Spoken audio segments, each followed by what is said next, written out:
Bienvenidos a su canal. Hoy hablaremos sobre videntes, específicamente sobre uno en especial nacido en Hopkinsville, Kentucky, Estados Unidos, el 18 de marzo de 1877, llamado Edgar Cayce. ¿Pero qué es un profeta? La Biblia nos dice que los profetas eran aquellas personas que podían entrar en trance y hablar con Dios o profetizar lo que pasaría en el futuro. Estos profetas eran llamados también videntes en su época. Edgar Cayce, como ya lo mencionamos antes, nació el 18 de marzo de 1877 y desde pequeño empezó a mostrar una gran capacidad de percepción que aparentemente superaba la que normalmente alcanzan nuestros 5 sentidos. Cuando tenía 6 o 7 años, le dijo a sus padres que veía visiones y hablaba de esas apariciones que a veces eran parientes que acababan de fallecer. En una de estas visiones, una mujer se le apareció y le dijo que tendría unos poderes muy poco comunes en comparación con las demás personas. Estos poderes debían ser usados para ayudar a las personas. Sus padres atribuyeron estas visiones al exceso de imaginación de un niño solitario, influido por el lenguaje teatral de las asambleas evangelistas que eran muy populares en aquel entonces en esa región. Más adelante, Edgar Cayce consiguió desarrollar una especie de memoria fotográfica. Dormía con la cabeza sobre los libros de texto, es decir, los usaba como almohada y podía memorizarlos. Esto le ayudó a avanzar rápidamente en sus estudios en la escuela, pero ese don iría desapareciendo gradualmente conforme Edgar crecía y solo pudo terminar hasta el 7.º grado, tras lo cual hubo que buscar una colocación. Ya teniendo los 21 años cumplidos, Edgar trabajaba como vendedor en una empresa de venta al por mayor de objetos de escritorio. Llevaba una vida normal como cualquier otra persona, pero por ese entonces empezó a padecer una especie de parálisis progresiva de los músculos de la garganta. Esto le hizo presagiar que perdería la voz y como los médicos de su región no eran capaces de hacer nada por él, se desesperó. En esta desesperación, Cayce acudió a un hombre que había estado experimentando con el hipnotismo y en aquel entonces era una novedad. Ayudado por el hipnotizador, fue capaz, por voluntad propia, de entrar en un estado semejante al sueño. El hipnotizador le insistía a describir su enfermedad, ya que sufría a su enfermedad que sufría y un tratamiento para la misma. Asombrosamente, empezó a hablar en su estado autohipnótico, describiendo un tratamiento para su enfermedad, con lo cual recuperó su voz y además restituyó su estado de salud. Intrigado, un médico de la localidad que había presenciado lo sucedido sintió interés, pensando que, de diagnosticarse a uno mismo, Edgar podría diagnosticar las enfermedades de los demás pacientes. Había solamente un paso. Los experimentos fueron positivos y el éxito del doctor y la fama de Cayce se extendieron como pólvora a consecuencia de la precisión de los diagnósticos o lecturas que Edgar hacía hacia sus pacientes. La palabra lectura hizo fortuna y las charlas de Cayce en su estado semejante al sueño o en su estado de trance se llamaron así desde entonces, lecturas. En un principio Cayce desconfiaba de su propia capacidad por miedo. ¿Miedo a qué? A equivocarse de algún modo y que a la persona que intentaba ayudar le ocurriera lo contrario, sufriera daños a causa de un diagnóstico equivocado. Pero sus peores temores jamás se hicieron realidad, y en vez de sufrir, cada vez eran más las personas que encontraban alivio siguiendo las sugerencias que ofrecía Cayce en sus lecturas físicas. Intrigante. Sin embargo, algo que cabe mencionar es que Edgar casi nunca recordaba lo que decía en sus sueños, que se asemejaban a un estado de trance. Sus lecturas se anotaban en taquigrafía y después se pasaban a una máquina, por lo que Cayce nunca conocía las preguntas que le formulaban en su estado de trance.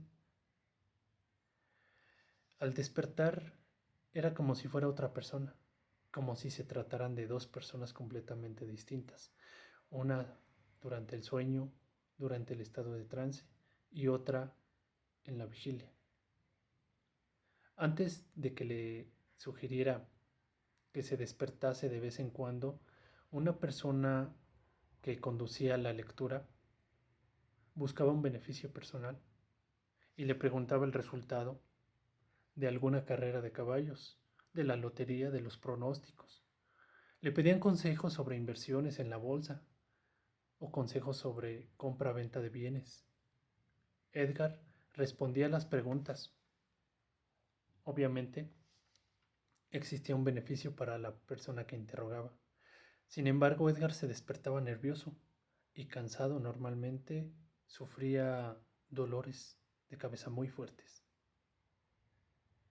Cuando Casey supo que estaban aprovechándose de él y de su poder, dijo basta.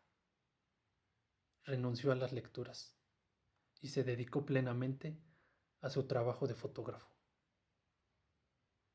En este trabajo tuvo que sufrir verdaderamente unas pruebas de fuego. Un incendio le destruyó sus materiales, dejándolo gravemente endeudado. En otra ocasión, siendo él un fotógrafo, la explosión de una lata de magnesio, que en aquel entonces se utilizaban para iluminación, le saltó a los ojos a su hijo Auchlin y le quemó la retina. Los médicos indicaron que se debía extirpar uno de los ojos y que seguramente quedaría ciego del otro. Casey estaba desesperado y como último recurso volvió a intentar una lectura para su hijo Auchlin. La lectura indicaba un tratamiento que no solo le salvó los dos ojos, sino que le devolvió la vista por completo a su hijo. Animado por este éxito, Casey empezó de nuevo a ofrecer lecturas, pero a diferencia del pasado, para evitar los problemas que habían surgido, insistió en que su esposa Gertrude dirigiera las lecturas desde aquel momento y hasta el final de su vida. Además, era ella también quien le daba la sugerencia a Edgar de despertarse de su estado de trance. Pasado algún tiempo, hacia 1934, cuando el hijo de Edgar tendría 16 años, practicando el fútbol americano se lesionó, perdiendo la sensibilidad en una pierna desde la cadera. Esto le afectó y no pudo volver a jugar fútbol americano en toda esa temporada. El dolor de la cadera le hacía cojear hasta que recibió ayuda de su padre por medio de una lectura. La lectura se la transcribiremos. Decía literalmente así. En lo que refiere concretamente al costado, cadera derecha, encontramos que se ha producido una lesión en la cubierta del hueso de la pelvis, con una torcedura de las fuerzas musculares y de los músculos que cubren o que son adyacentes a esas mismas partes. Se trata más bien de una inflamación. ¿Una inflamación de qué? De la cubierta o de la piel que cubre al hueso, propiamente dicho. Y lo que encontramos es que para evitar que el daño o la inflamación se extienda de tal modo que produzcan desórdenes o daños posteriores, o para evitar que la inflamación afecte la actividad propia de las actividades del diafragma o de la cubierta o del diafragma de la lesión intestinal inferior, se deberá aplicar algo que absorba o reduzca la tensión a la acumulación de los tejidos engrosados, o lo que podría llamarse propiamente una situación en la que los tejidos, la inflamación y el engrosamiento provoquen adhesiones. ¿Comprendes? Deberá aplicarse al costado un masaje a fondo con un preparado en forma de loción. A una onza de aceite puro de oliva, caliente, muy caliente pero no hirviendo, se añade mientras el aceite de oliva se caliente ingredientes siguientes, añadiéndolos y revolviéndolos en la mezcla por el orden y las cantidades citadas. Tintura de benjuí, media onza. Tintura de mirra, un cuarto de onza. Además, Russian White Oil, media onza. Aceite de avellana, un cuarto de onza. Y por último, aceite de sassafrás, 2 o 3 gotas. Úsalo por la mañana y por la noche para dar el masaje al costado derecho, cubriendo la región del intestino ciego y también todas las partes de la pelvis. ¿Comprendes? Desde la región de la parte superior a la parte inferior de la región del sacro, por el intestino ciego, por la pelvis, hasta la parte inferior de la región del sacro, en el costado derecho.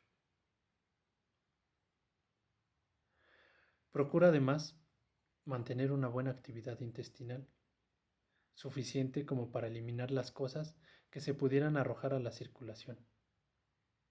No fuerces el cuerpo, sino hasta que se reduzca esta situación. Recordemos que Gertrude, la esposa de Edgar, era quien ahora dirigía las sesiones. Haciendo uso de esta potestad, preguntó si debía de abstenerse de todo ejercicio, a lo cual Edgar, en estado de trance, contestó que no. Simplemente no debía forzar el costado, o como podría hacerlo boxeando o practicando lucha libre o algo parecido. La familia de Edgar siguió las indicaciones 4, 5 o 6 meses que se habían dado durante la lectura, y el dolor del costado se redujo, pero conservaba una ligera irritación. Edgar le ofreció otra lectura, y en esta recomendaba solamente constancia. Dijo que la situación mejoraría, pero tardaría un tiempo en curarse del todo. Tal y como lo dijo Edgar, así sucedió. Muchas gracias. Acompáñanos en nuestro siguiente video para ver más lecturas, no solo sobre salud, sino sobre otros temas bastante interesantes. Muchas gracias.